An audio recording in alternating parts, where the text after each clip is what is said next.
All right, good afternoon, everybody. I'm David Huff, CPA with DW Huff Consulting, bringing you this week's edition of News from the Front Lines of Business.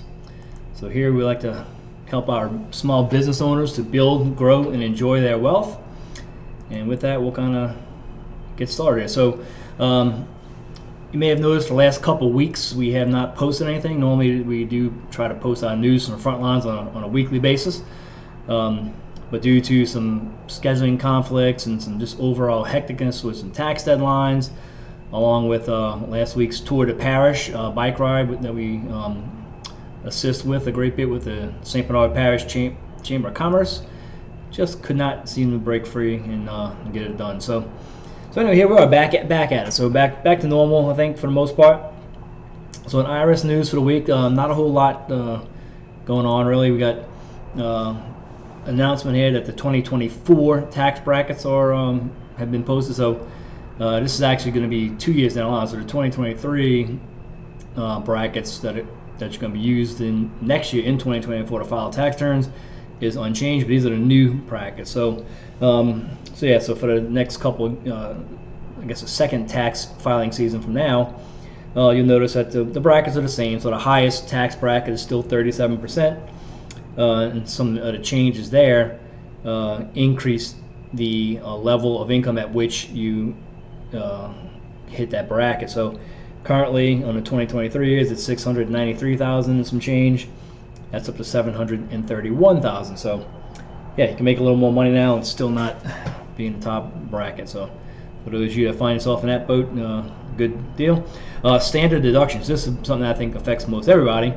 On the 2023 years, it's going to be 27,700, and they've increased that by 1,500 to 29,200. So what that basically means is that for most people, that's the amount of taxable income that's not taxed at all. Because when you go through your whole calculation, W-2s and everything, before you even get into any of the tax brackets, so even before you get into the 10% tax bracket, they kind of pull out 27,700 of income and let that be taxed at the 0% rate. So we like that.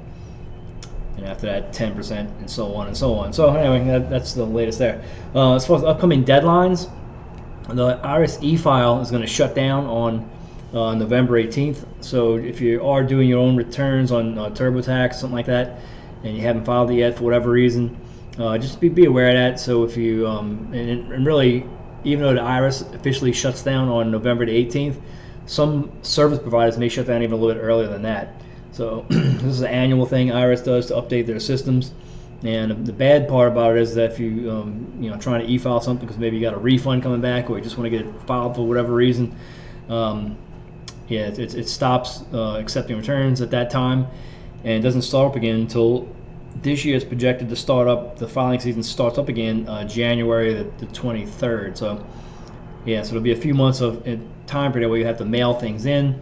So we know naturally that's going to be a much slower process. So if you're trying to get things reflected on your account, try to beat that November 18th deadline. Corporate estimated tax payments, got the December 15th there. So a couple things to keep in mind. So with that, we'll go talk about our observations for the week and things that we've discussed with clients that may be useful to everybody. First up, national debt observation. So we saw this chart several places. So I grabbed a copy of it from our friends at Statista, and it shows the U.S. consumer debt and how now that amount is up to 17.3 trillion. So it's a mind-boggling amount of money. When you talk about a trillion, you compare a trillion to a billion or a million. I've seen many illustrations where it's just mind-boggling how massively big that number is. So as you see, so clearly it's going up. So in 20 and 23, we look at the trend here, how it's just kind of just gradually just creeping right up there, just like everything else. So I guess some of that could be a factor of inflation. In fact, the dollar buys less, so naturally you're going to owe more money on these things. But this chart breaks down by auto loans, mortgages, etc. And nothing really surprising, really. I think at the end of the day, I've heard some discussions that how the mortgages have gone up because of refinancing opportunities. But in my opinion, I don't know how true that is, because if he had a mortgage before and refinanced it, the same amount of debt should be on the books in theory. So I think people buying bigger houses now as a result of the low financing. So take do with that information what you want, but just keep in mind another interesting fact is that the national debt currently sits at about 33 trillion. So roughly twice what the individual thing is. So it's just mind-boggling. When I think about the amount of debt there on that national debt. So naturally, us U.S. taxpayers are going to have to pay that back at some point in time. Who knows at what generation that'll ever come to a point when it ever gets paid off. But so as it stands now, when you look at the breakdown per person, federal debt sits around $92,000 per person. That's just not voting person or adult. That's every single baby, old person that doesn't work anywhere. Everybody, their share of that is $92,000. So, so that's pretty bad. And we look at the consumer debt and figure that's roughly half of that number. It's just mind-boggling how much what's going to take to get all stuff paid down. So, that. But I guess the good news is that when you look at it as far as how strapped people are, this other chart here shows that that Americans aren't really maxed out on their credit card debt. So even though the amount of debt that they are carrying is higher, when you look at this other chart that compares their total available credit to the actual utilization, that seems to be about the same. So here we're looking at maybe 4.5 trillion or so, probably somewhere around there. A trillion or so worth of the debt, so 25-ish%, I guess. Without getting too deep into the math.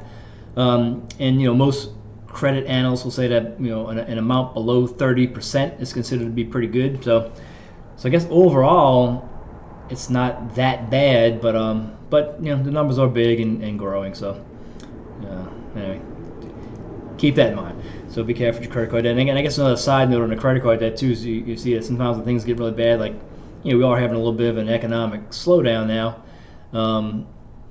Things like American Express and things that don't have set credit limits, but they do have that spending power. Sometimes you see that spending power gets reduced. So you might find yourself with less capability, even though it's not reflected in the other chart I showed you with credit utilization. But sometimes some type of charge cards will limit you in rough times. So keep that in mind. All right, the I-bond update. So we've mentioned this several times. I want to mention it again. So an I-bond. So it's a government bond, so very safe, despite what we just saw about the government debt and everything else. So it's a safe, considered to be a safe investment. And we like this not necessarily for growth of income. So this is definitely not something that would take the place of our stock market, our dividend-paying, equity investments. We like this as a safety net because of the fact that there's an interest rate, in this 5.27% rate that's now the current amount. There's a component there that is the inflation component. I'm going to go into that in a second. And then there's a fixed interest rate, right? So in the case of this bond here, they go through the gyrations of it, and I'll highlight the big thing I want you to notice here. 1.3%. So the bottom half of this chart kind of shows you how they got to the 5.7. That's the current rate, and there's a whole gyration with the inflation rate, and they cut it in half, and whatever. So, but at the end of the day, just keep in mind that no matter what happens with inflation, this bond is going to give you that amount plus 1.3%. So if I had to choose where I wanted to hold some emergency money, this would be a good choice. So naturally, we know there are some limitations on pulling it out. So within the first year, you can't touch it at all with this type of bond. After within the first 5 years, if you take it out, you give up a little bit of interest, and that's not a problem at all. And then after that, after 5 years, you can do whatever you want with the thing as far as liquidating it. So, so if you're kind of thinking about where to park some, rainy day funds, I guess you want to make sure you have some money in a checking account. A couple $1,000 probably just to handle the basic catastrophe that might happen. But for long-term, true rainy day money, we want to start moving some money into these I-bonds while things are like they are now. 1.3% above inflation. That's good. So we don't have to worry about the standard problems. When we looked in the past, when people may have put money in a regular passbook savings account at a bank, those rates could be below 1% a good bit of the time. And we know inflation hovers usually on an annual basis somewhere around 4%. So it's a little bit lower now, but generally, 3.5%, 4% is a typical typical inflation rate. So if you have money in the bank at 1% or 2% or anything, you're going backwards. And if you let that money sit there for 20 or 30 years, you have substantially reduced the amount of purchasing power you have. So when that emergency happens, you got something to deal with, you really don't have the same amount of money as you thought you did because you're just thinking about it in the historical context there. So once again, I bonds will really like this because when you can protect yourself from inflation, which is really one of the biggest threats we have, I find, this is a great tool to do that. If you plan it just right, you'll be set. So talk to us about how to do that, because there's some other strategies I guess we probably want to look at, because naturally you don't want to put all of it, because when you liquidate those type of bonds, I guess you wouldn't want to have your full $10,000 in one bond. You obviously want to have to spread it over multiple purchases, so you could pull out just a little bit at a time. But it's tax deferral benefit, all kind of benefits, and a bunch of reasons why we like the I bond for our long-term holding of safety valve money. All right, so retirement plan update. So those figures were also updated on the IRS charts, but for 2023, we just want to kind of mention it to our small business owners here that we have a few different options. So SEP IRA, the 401k, whether it's the solo version or the regular 401k is out there still. And here we see some of the limitations. So if you're over 50, you can put that $30,000 in there. Save some taxes now, and hopefully kick the can down the road to some point in time when you're in a lower bracket. Simple is still out there, and pretty healthy contribution limits there as well. And you get the traditional and everything else. So I guess the traditional and Roth. So whether or not you're self-employed or not, those two things are available to most people. So get a few $1,000 that way and invest it, let it grow,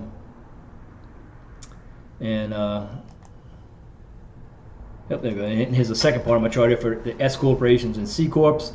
Close to the same breakdown, but I guess I want to point out too, this was also another one, but this defined benefit plan. So if you find yourself with a really large windfall of profit one year and you really want to get some money, tax deferred, this defined benefit plan, it's a much more complicated thing to implement than the others.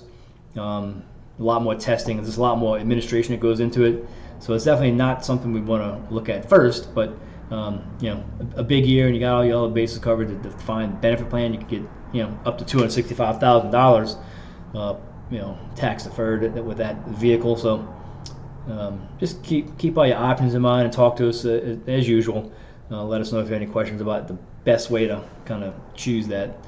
Because I'm getting to the end of the year here, and now I think at this point in time in November, some of these options you can't actually set up retroactively, but you can set them up for 2024. The only exception to that is the SEP IRA. So as far as the business retirement plan goes, the SEP IRA is something that you don't have to worry about any deadlines as far as establishing it. So keep those figures in mind. All right, closing thoughts.